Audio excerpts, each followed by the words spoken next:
నమస్తే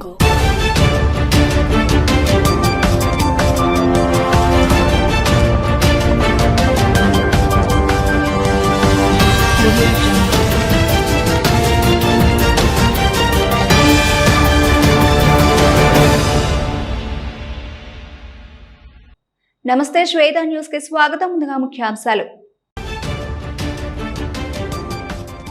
22A బాధితులకు అండగా పోరుబాట పట్టిన కరీంనగర్ బీఆర్ఎస్ బాధితులతో కలిసి కలెక్టరేట్ ఎదుట మాజీ మంత్రి గంగుల ధర్నా.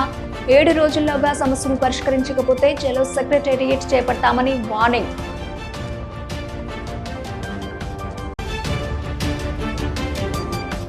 జీవో 97 రద్దు చేయాల్సిందే, లేదంటే పోరాటం తప్పదు. పాలిటెక్నిక్ విద్యార్థినులతో కలిసి ఆందోళన బాట పట్టిన ఎమ్మెల్యే గంగుల పాలిటెక్నిక్ విద్యను నిర్వీర్యం చేసే కుట్రను అడ్డుకునేందుకు అసెంబ్లీలో పోరాడుతామని వెల్లడి.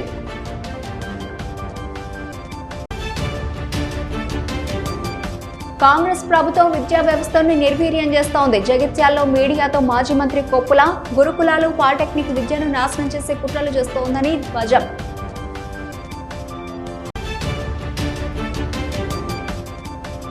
రామగుండంలో ఎన్ఐఏ తనిఖీల కలకలం. ఇంజనీరింగ్ విద్యార్థి ముజామిల్ ఖాన్ ఇంట్లో సోదాలు. ల్యాప్టాప్, సెల్ ఫోన్ స్వాధీనం చేసుకున్న అధికారులు. 22A బాధితులకు అండగా బీఆర్ఎస్ కరీంనగర్ లో పోరుబాట పట్టింది. రేకుర్తి, విద్యానగర్, కొత్తపల్లి ప్రాంతాల్లో తరతరాలుగా వస్తున్న వారసత్వ భూములను ప్రభుత్వ నిషేధిత 22A జాబితాలో చేర్చడాన్ని నిరసిస్తూ మాజీ మంత్రి కరీంనగర్ ఎమ్మెల్యే గంగుల కమలాకర్ నేతృత్వంలో బాధితులతో కలిసి నగరంలో భారీ ర్యాలీ నిర్వహించింది. కలెక్టరేట్ ఎదుట బైఠాయించి ధర్నా నిర్వహించారు. 22A నిషేధిత జాబితా నుంచి తమ భూములను తొలగించాలని నినాదాలు చేశారు. అనంతరం కలెక్టర్ కు వినతి పత్రాన్ని అందజేశారు. 30% కమిషన్ల కోసమే పేద మధ్యతరగతి ప్రజల భూములను 22A నిషేధిత జాబితాలో పెట్టారని ఈ సందర్భంగా గంగుల కమలాకర్ అన్నారు. తక్షణమే రెవెన్యూ మంత్రి పొంగులేటి శ్రీనివాసరెడ్డి తన పదవికి రాజీనామా చేయాలని డిమాండ్ చేశారు. ప్రభుత్వానికి 7 రోజుల డెడ్ లైన్ విధించారు. వారం రోజుల్లో 22A జాబితా నుంచి ఈ భూములను తొలగించకపోతే కరీంనగర్ నుంచి హైదరాబాద్ సచివాలయం వరకు బాధితులతో కలిసి భారీ పాదయాత్ర చేపడతామని హెచ్చరించారు.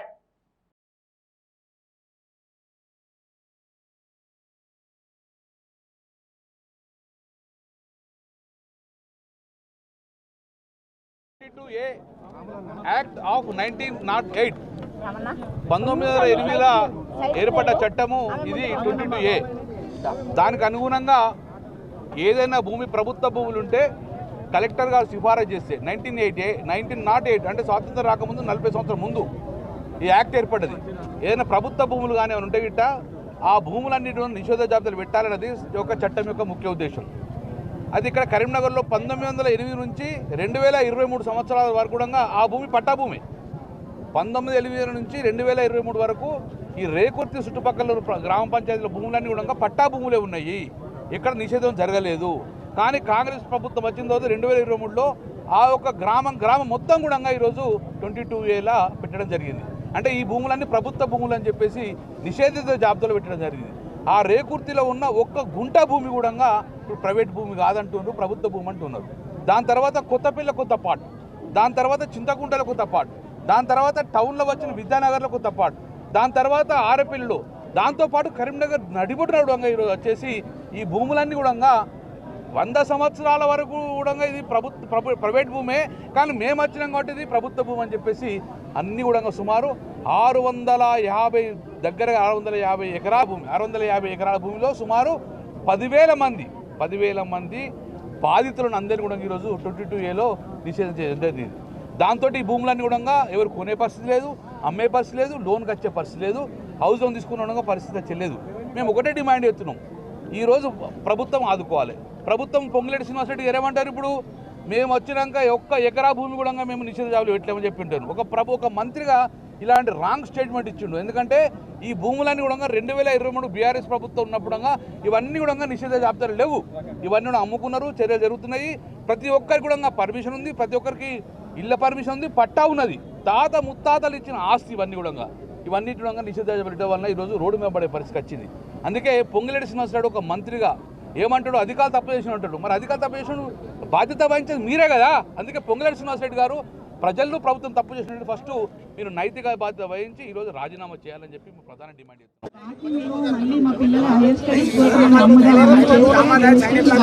అప్పుడు ఎందుకైనా అండి, అప్పుడు కూడా గవర్నమెంట్ ట్యాక్స్లు కడతానే కదా మాకు రిజిస్ట్రేషన్ అయినాయి. మరి ఇప్పుడు మేము మాకు అవసరం కొద్ది అమ్ముదామంటే రిజిస్ట్రేషన్ రావట్లేదు. మరి మీరు మీ గవర్నమెంట్ ప్రజాపాలన అంటే ఇలానే ఉంటుందా? అసలు ప్రజలను ఉద్ధరించాలి కానీ ప్రజల్ని ఇబ్బంది పాలు చేసుకునే ప్రజాపాలన అంటే అయిపోతుందా? పొంగులేటి శ్రీనివాస్ రెడ్డి గారిని కూడా మేము అక్కడికి పొన్నం ప్రభాకర్ సార్ని, పొంగులేటి శ్రీనివాస్ రెడ్డి గారిని కూడా అందరినీ కలిసాం. మంత్రుల నుంచి అందరి చోటు తిరుగుతున్నాం కానీ ఎవరు రెస్పాన్స్ రావట్లేదు. అసలు ఏంటి అంటే మీకు ప్రజల్లోనే ఇబ్బంది పెట్టడమేనా ఈ పరిపాలన అంటే? ఎందుకు వచ్చిందండి ప్రజల్ని ఇబ్బంది పెట్టడం? 10,000 కుటుంబాలు సఫర్ అవుతున్నాయి ఇక్కడ రేగుంటారు, మీకు కనబడట్లేదు. అసలు ఏంటి ఇట్లే ఉంటుంది ప్రార్థన అంటే? ఎవరు సపోర్ట్ చేయకుండా మంత్రులు అందరూ ఇబ్బంది పెడుతుంటారండి. దాదాపు 10,000 కుటుంబాల మీద ఈ యొక్క 22 అనే గుదిబండను వేశారు. ఇది మేము పెద్ద ముప్పుగా పరిణమిస్తుందని చెప్పేసి మేము భావించి మేము ఒక జేఏసీగా ఏర్పడి మేము మంత్రుల దగ్గరికి వెళ్ళడం జరిగింది. పొన్నం ప్రభాకర్ గారి ద్వారా రెవెన్యూ మంత్రి దగ్గరికి వెళ్ళి హెచ్చరించడం జరిగింది. ఇది మీకు వెంటనే పరిష్కరించకపోతే మీ గవర్నమెంట్కు పెద్ద ముప్పుగా పరిణమిస్తుంది ఇది అని మేము హెచ్చరించడం జరిగింది. ప్రతి జిల్లా కలెక్టర్ పలుమార్లు దాదాపు ప్రతి వారం మేము వచ్చి వినతి పత్రం ఇచ్చి వారిని కూడా హెచ్చరించడం జరిగింది. వెంటనే క్లియర్ చేయమని చెప్పి మేము కోరడం జరిగింది. కానీ సంవత్సరం పాటు మమ్మల్ని తిప్పి ఇది వాళ్ళ గవర్నమెంట్కే పెద్ద ముప్పుగా పరిణమించే పరిస్థితి ఏర్పడింది. మా కరీంనగర్లో మొదలుపెట్టారు, రాష్ట్ర వ్యాప్తంగా దీన్ని విస్తరించారు తప్ప తీసేయాలనే ఆలోచన ఈ ప్రభుత్వానికి ఎప్పటికీ లేదు. మాది జూలైలో పెట్టారు, డిసెంబర్ నుంచి లక్షలాది ఎకరాలు పెట్టారు. అంటే వాళ్ళకు తీసేసే ఉద్దేశం లేదు, కంప్లీట్గా మా యొక్క భూములను ఆక్రమించే ఉద్దేశంలో ఉన్నారని. జీవో నెంబర్ 97ని నిరసిస్తూ కరీంనగర్లోని అంబేద్కర్ మోడల్ పాలిటెక్నిక్ మహిళా కళాశాల విద్యార్థినులు ఆందోళన బాట పట్టారు. కళాశాలను సందర్శించిన మాజీ మంత్రి కరీంనగర్ ఎమ్మెల్యే గంగుల కమలాకర్ విద్యార్థులతో ముఖాముఖి నిర్వహించారు. జీవో 97 అమలైతే తమ భవిష్యత్తు అగమ్య గోచరంగా మారుతుందని విద్యార్థినులు ఎమ్మెల్యే ఎదుట ఆవేదన వ్యక్తం చేశారు. పాలిటెక్నిక్ అనంతరం ఈసెట్ ద్వారా ఇంజనీరింగ్ లో ప్రవేశం పొందే అవకాశం కోల్పోతామని ఆందోళన వ్యక్తం చేశారు. ఈ సందర్భంగా మీడియాతో మాట్లాడిన మాజీ మంత్రి గంగుల పేద మధ్యతరగతి విద్యార్థులకు సాంకేతిక విద్య దూరం అయ్యే ప్రమాదం ఉందని ఆందోళన వ్యక్తం చేశారు. జీవో నంబర్ 97ను వెంటనే రద్దు చేసి పాత పాలిటెక్నిక్ విద్యా విధానాన్ని కొనసాగించాలని ప్రభుత్వాన్ని డిమాండ్ చేశారు. విద్యార్థుల భవిష్యత్తు కోసం అసెంబ్లీ వేదికగా పోరాడతామని గంగుల కమలాకర్ స్పష్టం చేశారు.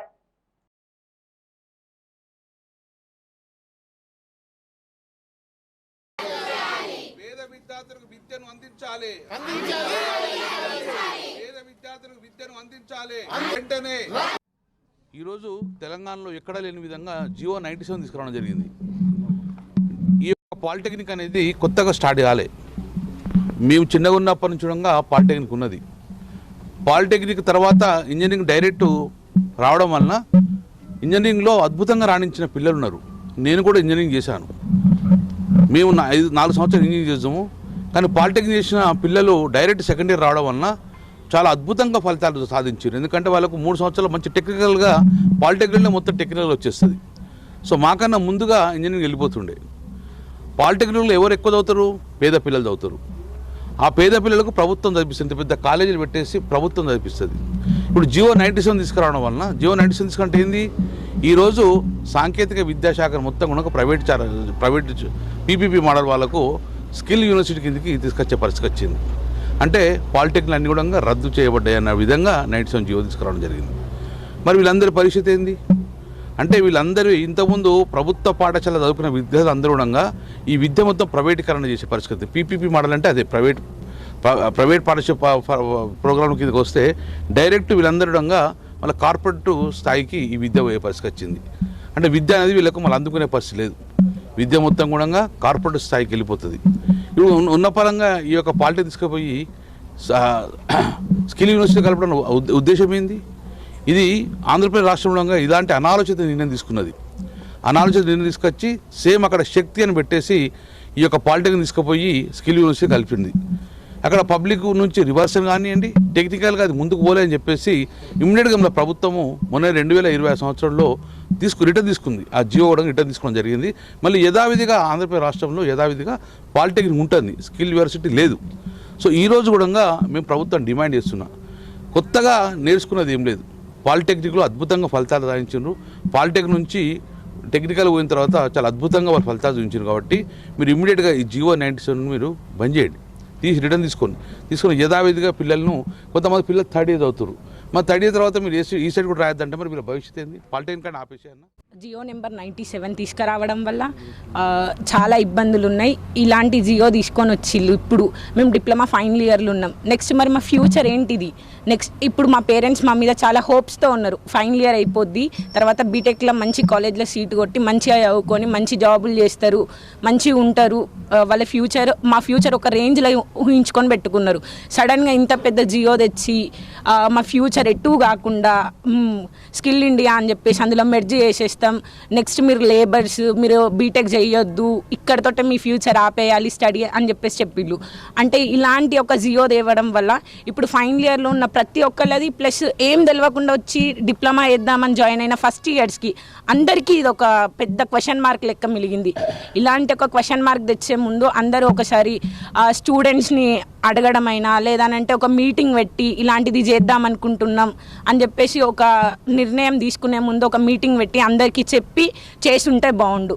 కానీ ఆల్రెడీ ఇలాంటిది ఆంధ్రాలో చేసి ఢిల్లీలో చేసి వాళ్ళు ఫెయిల్ అయ్యి వాళ్ళు రిటర్న్ బ్యాక్ తీసుకున్నాక కూడా మన తెలంగాణలో తెచ్చిల్లానంటే అసలు. రాష్ట్రంలో కాంగ్రెస్ ప్రభుత్వం విద్యా వ్యవస్థను నిర్వీర్యం చేస్తోందని ఆగ్రహం వ్యక్తం చేశారు మాజీ మంత్రి కొప్పుల. జగిత్యాలలో మీడియాతో మాట్లాడిన కొప్పుల విద్యారంగాన్ని పూర్తిగా నాశనం చేసే పనిలో ప్రభుత్వం ఉందని ధ్వజమెత్తారు. రాష్ట్ర వ్యాప్తంగా 2000 పాఠశాలలు మూతపడ్డాయని, 1.26 లక్షల అడ్మిషన్లు తగ్గాయని ఆందోళన వ్యక్తం చేశారు. కేసీఆర్ పాలనలో 1000 గురుకులాలను ఏర్పాటు చేసి 7 లక్షల మంది విద్యార్థులకు విద్యను అందించామన్న కొప్పుల, కాంగ్రెస్ పాలనలో వివిధ కారణాలతో 107 మంది గురుకుల విద్యార్థులు మరణించారని ఆరోపించారు. సీఎం రేవంత్ రెడ్డి సంక్షేమ మంత్రి లక్ష్మణ్ కుమార్ల గురుకుల పాఠశాలలను నిర్వీర్యం చేసేందుకు యంగ్ ఇండియా ఇంటిగ్రేటెడ్ పాఠశాలలను తీసుకొస్తున్నారని దుయ్యబట్టారు. రాష్ట్రంలో ప్రభుత్వ ప్రైవేటు కలిపి 97 పాలిటెక్నిక్ కళాశాలలు ఉన్నాయని, ప్రభుత్వం తీసుకొచ్చిన జీవో 97 ద్వారా పాలిటెక్నిక్ విద్యను కూడా నాశనం చేసే ప్రయత్నం చేస్తోందని కొప్పుల ఈశ్వరి నిప్పులు చెరిగారు.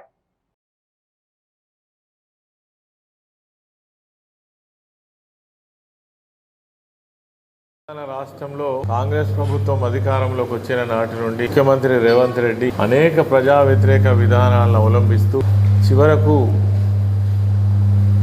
పేదలకు, సాధలకు, ఎస్సీ, ఎస్టీ, బీసీ, మైనారిటీ వర్గాలకు గత ప్రభుత్వంలో ఎంతో గొప్పగా విద్యా వ్యవస్థను అందించినటువంటి ఈ విద్యా వ్యవస్థను పూర్తి స్థాయిలో సర్వనాశనం చేసేటువంటి విధానాన్ని కొనసాగిస్తున్నటువంటి వారెవరు అనంటే గ్రామీణ ప్రాంతాల్లో ఉండేటువంటి పేద విద్యార్థులే. దాదాపు 1,26,000 అడ్మిషన్లు తగ్గిపోయి గురుకుల పాఠశాలలు ఏవైతే ఒక ఉద్దేశంతో చదువుకు అనేక సంవత్సరాల నుంచి దూరంగా ఉన్నటువంటి పేదవాళ్లకు గురుకుల పాఠశాలల ద్వారా ఒక ఉన్నతమైనటువంటి విద్యను అందించాలనే గొప్ప సంకల్పాన్ని ఆనాడు కేసీఆర్ గారు అమలుపరిచి మొక్కుబడిగా ఉన్నటువంటి గురుకుల వ్యవస్థను దాన్ని పటిష్టం చేసి దాదాపుగా 1023 గురుకుల పాఠశాలలను స్థాపించి 7 నుంచి 8 లక్షల మంది పిల్లలకు నాణ్యమైనటువంటి విద్య, ఒక ఉన్నత కుటుంబంలో పుట్టినటువంటి విద్య అంటే పిల్లలకు ఏ విధమైనటువంటి సౌకర్యాలు ఉంటాయో ఆ విధమైనటువంటి సౌకర్యాలను కల్పించి ఒక విద్యార్థి పైన. పెద్దపల్లి జిల్లా రామగుండంలో ఎన్ఐఏ దాడుల కలకలాన్ని సృష్టించాయి. సైబర్ క్రైమ్ కేసుకు సంబంధించిన ఎన్ఐఏ, సైబర్ క్రైమ్ స్థానిక పోలీసులు సంయుక్తంగా సోదాలు నిర్వహించారు. దేశవ్యాప్తంగా 6 ప్రాంతాల్లో ఎన్ఐఏ బృందాలు తనిఖీలు చేపట్టగా గుజరాత్, బీహార్, మహారాష్ట్ర, న్యూఢిల్లీతో పాటు తెలంగాణలోని రామగుండంలోనూ సోదాలు జరిగాయి. తెల్లవారుజామున 5:30 గంటలకు అయోధ్య నగర్లోని డెంటల్ డాక్టర్ ఆయుబ్ ఖాన్ ఇంటికి వెళ్లిన అధికారులు ఆయన కుమారుడు ఇంజనీరింగ్ విద్యార్థి అయిన ముజామిల్ ఖాన్ ను విచారించారు. అతని నుంచి ల్యాప్టాప్, సెల్ ఫోన్లను స్వాధీనం చేసుకున్నారు. కృత్రిమ మేధ కోర్సు నేర్పిస్తామని గుర్తు తెలియని వ్యక్తులు తనను సోషల్ మీడియా గ్రూపులో యాడ్ చేశాడని ముజామిల్ తెలిపాడు. అనంతరం ఆ గ్రూపు నిర్వాహకులు దేశ వ్యతిరేక కార్యకలాపాలకు పాల్పడుతున్నట్లు గుర్తించి అరెస్టు చేసినట్లు పేర్కొన్నారు.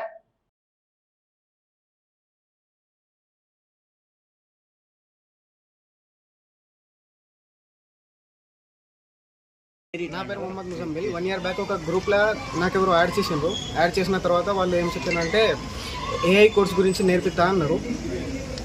నేర్పిస్తా అని ఏమేమో అంటే క్రైమ్ చేసిండ్రు. వాళ్ళు చేసిన తర్వాత వాళ్ళు అరెస్ట్ అయితే మళ్ళీ నాకు వచ్చి నేను ఆల్రెడీ ఎప్పుడే ఎగ్జిట్ చేసేసిన దానిలోకి వెళ్ళి మళ్ళీ ఇప్పుడు వచ్చి నా కోసం ఎంక్వైరీ చేసి వెళ్ళిపోయాను అంతే. ఏమని లేదు, వచ్చి చూసి చెక్ చేసిండ్రు ఫోన్ ఇంకా ల్యాప్టాప్ వెళ్ళిపోయాను అంతే. వచ్చిన వాళ్ళు ఎన్ఐఏ పోలీస్ గుజరాత్ నుంచి వచ్చారా? సైబర్ క్రైమ్ గ్రూప్ పేరు అది ఎప్పుడు 1 year బ్యాక్ అయింది. అది నాకు ఇప్పుడు మంచిగా గుర్తు కూడా లేదు. దానిలో ఏమైంది కూడా నాకు తెలియదు. అది తీసుకొని ఇప్పుడు వచ్చింది వాళ్ళు. ఆ గ్రూప్ పేరు కూడా నాకు తెలియదు. దానిలో నేను అసలు ఉన్నా కూడా నాకు తెలియదు. వాళ్ళు ఏదో నేర్పిస్తాను దానిలో యాడ్ చేసింది అంతే. కరీంనగర్ జిల్లా తెలంగాణ ఉద్యమకారుల ఫోరం ఆధ్వర్యంలో ప్రైవేటు విద్యా బాధితుల నిరసన ర్యాలీ నిర్వహించారు. అంబేద్కర్ స్టేడియం నుంచి కలెక్టరేట్ వరకు ర్యాలీ కొనసాగించారు. ప్రైవేటు విద్యా విధానాన్ని రద్దు చేయాలని, ప్రభుత్వ పాఠశాలలో బోధించే పాఠ్య పుస్తకాలని ప్రైవేటు పాఠశాలల్లో ప్రవేశపెట్టాలని డిమాండ్ చేశారు. ప్రైవేటు పాఠశాలలు, కళాశాలల్లో నిర్దేశిత ఫీజుల పట్టికను ఏర్పాటు చేయాలని కోరారు. తెలంగాణ బిడ్డలకే ప్రైవేటు విద్యా సంస్థల ఉద్యోగ అవకాశాలు కల్పించాలని, తెలంగాణ ఉద్యమకారుల పిల్లలకు ప్రైవేటు పాఠశాలల్లో 50% రాయితీతో విద్య అందించాలని డిమాండ్ చేశారు. విద్య వ్యాపారంగా మారడంతో సామాన్య నిరుపేద కుటుంబాలు చదువుల కోసం అప్పుల పాలవుతున్నాయని ఆవేదన వ్యక్తం చేశారు. ప్రతి ఒక్కరికి నాణ్యమైన విద్య అందించాలని, రాజకీయ పార్టీలు తమ మేనిఫెస్టోలో ఉచిత విద్యను చేర్చాలని కోరారు. రాష్ట్రంలో తెలంగాణ రాష్ట్రం వస్తే అందరి బ్రతుకులు మారాలని ఆనాడు తెలంగాణ రాష్ట్రం కొరకు ఉద్యమాలు చేసినాం. అంతేకాదు తెలంగాణ రాష్ట్రం వచ్చింది. తెలంగాణ రాష్ట్రం వచ్చిన తర్వాత అభివృద్ధి ఫలాలందరూ అన్నీ కూడా సామాన్యులకు కూడా అందాలని మా ఉద్యమకారుల ఫోరం తపన పడుతూ ఉంది. ఈరోజు ప్రధానంగా విద్య వ్యాపారం అయిపోయింది. విద్య సామాన్యునికి దూరం అయిపోయింది. విద్య పేదవాళ్ళు చదివించలేని పరిస్థితికి అయిపోతూ ఉన్నారు. విద్య కుటుంబాలను అప్పులపాలు చేసుకుంటున్న పరిస్థితికి వచ్చింది. కాబట్టి విద్యా విధానాన్ని మార్చాలని డిమాండ్ చేస్తూ ఉన్నాం. రాష్ట్ర ప్రభుత్వం ఇప్పటికైనా కూడా ఆలోచన చేయాలి. ఒక ఆల్ ఫోర్స్ నరేందర్ రెడ్డి కోసమో, శ్రీ చైతన్య రమేష్ రెడ్డి కోసమో, ఇంకోళ్ళ కోసమో చూసుకుంటే ప్రభుత్వంలో ఇలా వాళ్ళు ఉన్నటువంటి వాళ్ళు పెద్దలు ఆలోచన చేయాలి. ప్రైవేటు విద్యల 90% పేద మధ్యతరగతి ప్రజలే ఇవాళ ఉన్నారు. వాళ్ళు నిజంగా కూడా ఇద్దరు భార్యాభర్తలు కష్టపడితే వచ్చే అటువంటి సొమ్మును పిల్లల చదువులకు కూడా పెట్టే పరిస్థితిలో లేరు. వాస్తవంగా ఒక రైతు పెట్టుబడి పెట్టి ఆత్మహత్య చేసుకుంటే ప్రభుత్వాలు ఎక్స్గ్రేషియా ఇస్తాయి. మరి ప్రైవేట్ స్కూల్లో తెలిసి తెలియక 1వ తరగతిలో జాయిన్ చేసిన పిల్లగాన్ని 10వ తరగతి ఖర్చులకు లక్షల రూపాయలు ఖర్చు పెట్టి వాళ్ళ ఫీజులు కట్టలేక భార్యాభర్తలకు మనస్పర్ధలు వచ్చి విడిపోయిన సందర్భాలు ఉన్నాయి, ఆత్మహత్యలు చేసుకున్న సందర్భాలు ఉన్నాయి. భారత సంస్కృతిని ప్రపంచ దేశాలు అనుకరిస్తున్నాయని, అలాంటి సంస్కృతి సంప్రదాయాలను పరిరక్షించుకుంటూ సంస్కృత భాషకు ప్రాచుర్యం కల్పించేందుకు తమ వంతు కృషి చేస్తున్నామని రాజనరసింహాచార్యులు అన్నారు. కరీంనగర్ జిల్లా కేంద్రంలోని శ్రీ వెంకటేశ్వర జూనియర్ బాలికల కళాశాలలో సంస్కృత భాష విశిష్టతను, భారత సంస్కృతి గొప్పతనాన్ని ప్రజలకు తెలియజేయాలనే ఉద్దేశంతో విద్యార్థులతో కలిసి ర్యాలీ నిర్వహించారు. ఈ కార్యక్రమానికి ముఖ్య అతిథులుగా విద్యాసంస్థల చైర్మన్ ఉట్కూరి మహిపాల్ రెడ్డి, ప్రిన్సిపల్ కాంతాల రామరెడ్డి హాజరై ర్యాలీని ప్రారంభించారు. అనంతరం పురవీధుల గుండా ర్యాలీ కొనసాగింది. భారతదేశం వర్ధిల్లాలి, సంస్కృత భాష పరిడవిల్లాలి అంటూ నినాదాలు చేస్తూ ప్లకార్డులను ప్రదర్శించారు. కార్యక్రమంలో విద్యార్థులతో పాటు అధ్యాపకులు పాల్గొన్నారు.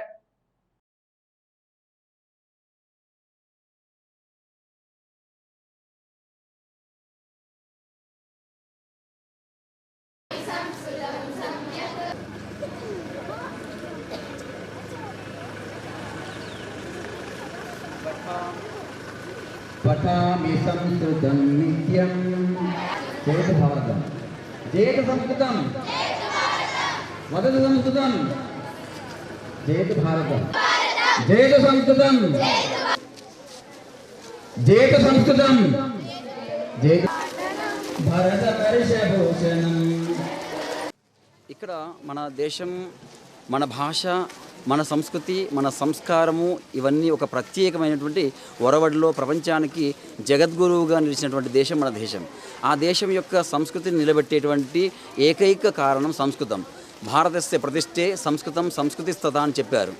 ఇక్కడ ఉన్నటువంటి యొక్క భాష ఏదైతుందో సంస్కృత భాషలో వేదాలు, పురాణాలు, ఇతిహాసాలు, సమస్త విజ్ఞానం అంతా కూడా సంస్కృత భాషలో ప్రాచీన ఋషులు మనకు అందించి ఉన్నారు. అలాంటి సంస్కృత భాషని మనం కాపాడడం, మన కోసం కాపాడుకోవడం అనేటువంటిది చాలా అత్యంత అవసరమైనటువంటి విషయం. అలాంటి దాన్ని కాపాడడం కోసం గాను మన భారత ప్రభుత్వం 1999 2000 సంవత్సరాన్ని సంస్కృత వర్షంగా ప్రకటించింది. అప్పుడు అమెరికా లాంటి గొప్ప గొప్ప దేశాలు ఈ యొక్క సంస్కృతిని పాటించడం మొదలుపెట్టాయి. ఆ తర్వాత అది సంస్థ వారోత్సవాలుగా, ఆ తర్వాత సంస్థ మాసోత్సవాలుగా ఎన్నో దేశాలు పాటిస్తున్నాయి. అటువంటి ఆ యొక్క సంస్కృతిని ప్రజలకు చాటడం కోసం, సంస్కృతం యొక్క గొప్పతనాన్ని చాటడం కోసం గాను మేము మా యొక్క చిన్న ప్రయత్నాన్ని ఈ విధంగా ప్రజలకు చెప్పబోతున్నాం. జనగణనలలో ఓబీసీల కులగణన చేపట్టాలని డిమాండ్ చేస్తూ బీసీ సంక్షేమ సంఘం ఆధ్వర్యంలో కరీంనగర్లో నిరసన కార్యక్రమాన్ని చేపట్టారు. బీసీ సంక్షేమ సంఘం జాతీయ అధ్యక్షులు జాజుల శ్రీనివాస్ పిలుపు మేరకు జిల్లా అధ్యక్షులు నాగుల కనకయ్య గౌడ ఆధ్వర్యంలో కోర్టు చౌరస్తాలోని అంబేద్కర్ విగ్రహం వద్ద నల్ల బ్యాడ్జీలతో ఆందోళన నిర్వహించారు. ఈ సందర్భంగా బీసీలకు సంబంధించిన పూర్తి గణాంకాలు అందుబాటులో ఉంటేనే వారికి రావాల్సిన రిజర్వేషన్లు సాధ్యమవుతాయని నాగులు అన్నారు. దేశంలో అన్నింటికీ లెక్కలు ఉన్నాయని, బీసీల జనాభా లెక్కలు కూడా తీయాలని డిమాండ్ చేశారు. కేంద్ర ప్రభుత్వం ఇప్పటికైనా స్పందించి దేశవ్యాప్తంగా జరుగుతున్న జాతి జనగణనలో బీసీ కులగణన అంశాన్ని చేర్చాలని విజ్ఞప్తి చేశారు.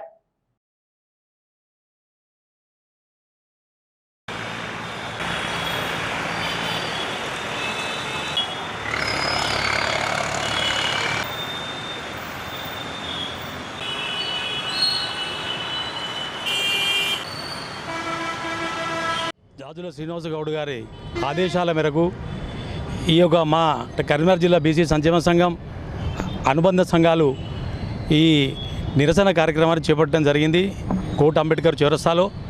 దీని ఉద్దేశం ఏంటిదంటే జనగణన చేస్తున్నటువంటి కేంద్ర ప్రభుత్వం ఎస్సీ ఎస్టీ ఇతర కులాల వారిని వాళ్ళ కులం ఏందని చెప్పి అడుగుకుంటూ మా బీసీ ఓబీసీ కానీ ఎంబీసీ కానీ ఊసే లేదు.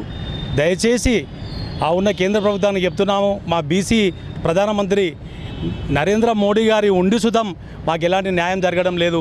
మా రిజర్వేషన్లు కానీ మా హక్కులు కానీ మాకు రావాలంటే తప్పకుండా కులగణనలో జనగణనలో తప్పకుండా కులగణన చేయాలి. ఓబీసీ జనగణనలో కులగణన ఓబీసీల కులగణన చేపట్టాలనే ప్రధాన ఉద్దేశంతో ఈరోజు నిరసన కార్యక్రమం చేపడుతున్నాము. గతంలో కేంద్రంలో అధికారం ఉన్న బీజేపీ పార్టీ ఒక మాట ఇచ్చింది, జనగణనలో కులగణన ఓబీసీల యొక్క కులగణన చేపడతామని మాట ఇచ్చింది. ఆ మాట నిలుపుకోవడం లేదు కాబట్టి దానిని నిరసిస్తూ మా జాతీయ అధ్యక్షుడు జాజుల శ్రీనివాస్ గౌడ్ గారు ఆదేశాల మేరకు ఈరోజు అంబేద్కర్ విగ్రహం ముందు మేము నోటికి నల్లబట్ట కట్టుకొని నిరసన తెలియజేస్తున్నాం. ఇప్పటికైనా కేంద్ర ప్రభుత్వము ఈ జనగణనలో కులగణన చేపట్టాలని ఈ నిరసన తెలియజేస్తున్నాము. ఇక ముందు ఒకవేళ చేపట్టకపోతే మాత్రం మా ఈ నిరసన కేంద్ర ప్రభుత్వం మీద కాదు. కరీంనగర్లో శ్రీ చైతన్య విద్యా సంస్థల ఆధ్వర్యంలో ఫ్రెషర్స్ డే కార్యక్రమాన్ని ఘనంగా నిర్వహించారు. వేడుకల విద్యార్థులు ఉత్సాహంగా పాల్గొని కార్యక్రమాన్ని విజయవంతం చేశారు. కార్యక్రమానికి chairman Muddusani Ramesh Reddy, secretary Muddusani Sai Chaitanya Reddy, director Kara Narender Reddy, Deen Jaganmohan Reddy అన్ని కళాశాలల ప్రిన్సిపల్లు హాజరయ్యారు. ఈ సందర్భంగా చైర్మన్ ముద్దుసాని రమేష్ రెడ్డి మాట్లాడుతూ 2019లో 520 మంది విద్యార్థులతో ప్రారంభమైన సంస్థ ప్రస్తుతం 2980 మంది విద్యార్థులతో కరీంనగర్లో విస్తరించిందన్నారు. విద్యార్థుల చదువుతో పాటు కెరీర్ పై స్పష్టమైన లక్ష్యంతో ముందుకు సాగాలని సూచించారు. ఇంటర్ 2026లో రాష్ట్ర స్థాయిలో అత్యుత్తమ మార్కులు సాధించిన విద్యార్థులను, వారి తల్లిదండ్రులను అభినందించారు. ఐఐటి, జేఈఈ మెయిన్స్, మెడిసిన్ లో సీట్లు సాధించిన విద్యార్థులకు బహుమతులు అందజేశారు.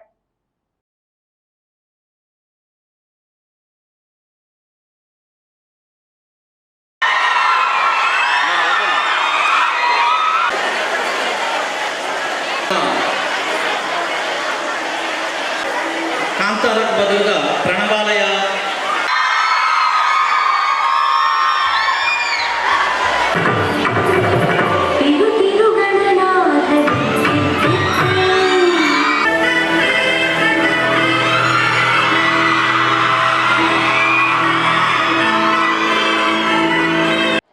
ఈరోజు మా శ్రీ చైతన్య జూనియర్ కళాశాలలో ఫ్రెషర్స్ డే ప్రోగ్రామ్ అనేది కండక్ట్ చేయడం జరుగుతున్నది.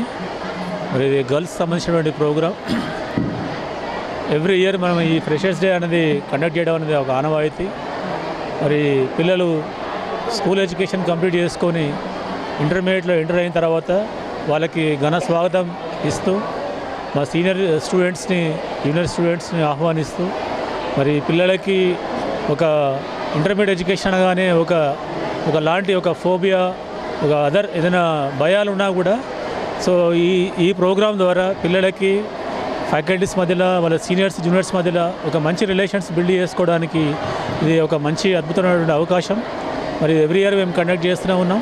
మరి అలా మా స్టూడెంట్స్, ఆల్మోస్ట్ గర్ల్స్ స్టూడెంట్స్ అందరూ కూడా ఇక్కడికి రావడం, పార్టిసిపేట్ చేయడం అద్భుతంగా ఉంది. అదే రకంగా ఈ ప్రోగ్రాంలో మరి ప్రీవియస్ ఇయర్ అకాడమిక్లో సాధించినటువంటి అద్భుతమైనటువంటి ఫలితాలు సాధించినటువంటి పిల్లలకి మనం ప్రోత్సాహంగా వాళ్ళకి బహుమతులు ఇస్తూ, అదే రకంగా Karimnagar runners and cycling association ఆధ్వర్యంలో సెప్టెంబర్ 27న కరీంనగర్ అంబేద్కర్ స్టేడియం నుంచి 4వ ఎడిషన్ కరీంనగర్ హాఫ్ మారథాన్ నిర్వహించనున్నారు. మన కోసం మన కరీంనగర్ కోసం అనే నినాదంతో run for health, say no to drugs పేరుతో 3K, 5K, 10K, 21K విభాగాల్లో మారథాన్ను నిర్వహించనున్నారు. ఈ మారథాన్లో సుమారు 5,000 మంది పాల్గొంటారని నిర్వాహకులు అంచనా వేస్తున్నారు. టైటిల్ స్పాన్సర్ గా Tejas defence academy వ్యవహరిస్తోంది.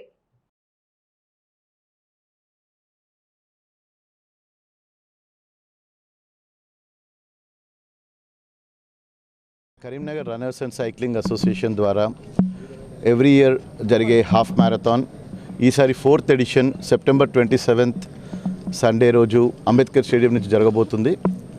Last year లాగానే ఈ ఇయర్ కూడా we're expecting more than 5,000 participants. Last year 4,000+ participants వచ్చారు. ఈ ఇయర్ 5,000కు పైగా డెఫినెట్లీ పార్టిసిపెంట్స్ ఉంటారు. ఇది ఒక మీకు తెలిసిందే కరీంనగర్లో ఒక రన్నింగ్ ఫెస్టివల్ లాగా జరగబోతుంది. ఈసారి ఈ edition of 4th edition of Karimnagar half మ్యారథాన్కి Tejas defence academy, Tejas group వాళ్ళు టైటిల్ స్పాన్సర్గా ఈ సంవత్సరం ఈ ఎడిషన్కి వాళ్ళు ముందుకొచ్చారు. సో ఈరోజు ఇక్కడ ప్రోగ్రామ్ మేము కలిసి చైర్మన్ సతీష్ రావు గారు చాలా పెద్ద హృదయంతో ముందుకొచ్చి ఈ ప్రోగ్రామ్కి మేము సపోర్ట్ చేస్తాము. లాస్ట్ ఇయర్ కూడా సార్ వాళ్ళు స్పాన్సర్ చేశారు. అయితే ఈ ఇయర్ కంప్లీట్ టైటిల్ స్పాన్సర్షిప్ చేస్తాం మేము అని ముందుకు రావడం జరిగింది. సెప్టెంబర్ 27న జరగడం జరుగుతుంది. ఇందులో ఈ సంవత్సరం మేము టైటిల్ స్పాన్సర్గా ఉండడం జరుగుతుంది. Tejas half marathon Karimnagar 2026. గత సంవత్సరం కూడా మేము ఈ ప్రోగ్రాంలో పాల్గొనడం జరిగింది.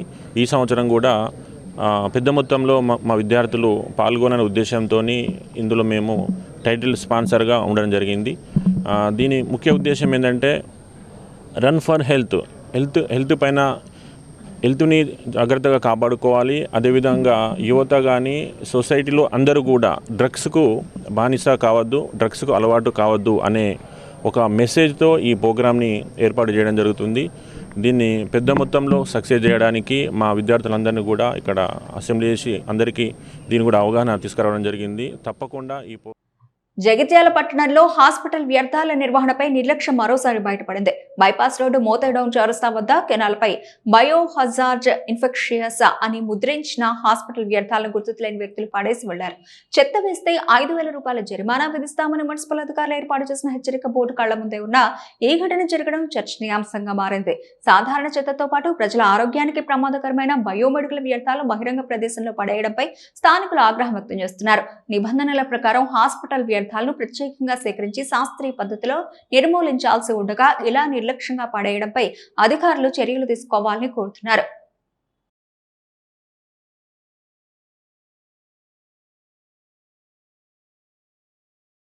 పెద్దపల్లి జిల్లా రామగుండం సింగరేణి ఏరియా గోదావరికని 1వ బొగ్గు గనిపై బీజేపీ నాయకురాలు కందుల సంధ్యారాణి ఆధ్వర్యంలో ముందస్తు రాఖీ పండుగ వేడుకలను ఘనంగా నిర్వహించారు.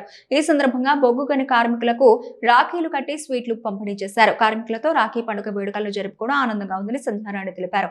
అన్నదమ్ములు లేని తనకు సింగరేణి కార్మికులే సహోదరులని పేర్కొన్నారు. రాఖీ పండుగని పురస్కరించుకొని వన్ ఇంక్లైన్ బాయ్ మీద మా కార్మిక అన్నదమ్ములందరికీ కూడా ప్రతి ఏడాది లాగానే ఈరోజు అందరికీ రాఖీ కట్టి నేరుగా వాళ్ళందరికీ కూడా స్వీట్లు తినిపించి రక్షాబంధన్ శుభాకాంక్షల్ని తెలియజేయడం జరిగింది. మరి పోంగానే బావి మీదికి రాగానే వారంతా కూడా ఎంతో ఆత్మీయతతో అందరూ ఒక అక్క లెక్క నన్ను ఆదరించి హక్కున చేర్చుకొని అందరూ కూడా సంతోషంగా నాతో రాఖీ కట్టించుకోవడం అనేది నిజంగా ఇది జన్మజన్మల అనుబంధంగా భావిస్తూ ఉన్నా నేను. ఎందుకంటే నేను ఒక కార్మికుడి బిడ్డను. కార్మికులతోటి 20 ఏళ్ళకెళ్ళి అనుబంధం ఉంది. ప్రత్యక్షంగా పరోక్షంగా నా రాజకీయ జీవితంలో వాళ్ళ తోడ్పాటు ఎనలేనిది. భవిష్యత్తు లోపల కూడా ఈ తోడ్పాటును ఇట్లనే అందిస్తారని చెప్పి ఆశిస్తూ మరి ఎంతో. వార్తలు ముగించే ముందు ముఖ్యాంశాలు మరోసారి. 22A బాధితులకు అండగా పోరుబాట పట్టిన కరీంనగర్ బీఆర్ఎస్ బాధితులతో కలిసి కలెక్టరేట్ ఎదుట మాజీ మంత్రి గంగుల ధర్నా. 7 రోజుల్లోగా సమస్యను పరిష్కరించకపోతే చెలో సెక్రటేరియట్ చేపడతామని వార్నింగ్.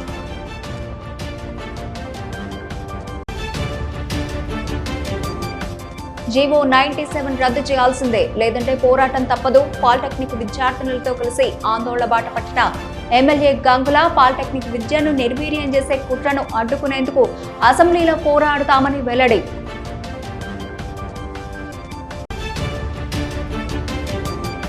కాంగ్రెస్ ప్రభుత్వం విద్యా వ్యవస్థను నిర్వీర్యం చేస్తోంది. జగిత్యాలలో మీడియాతో మాజీ మంత్రి కొప్పుల గురుకులాలు పాలిటెక్నిక్ విద్యను నాశనం చేసే కుట్రలు చేస్తోందని ధ్వజం.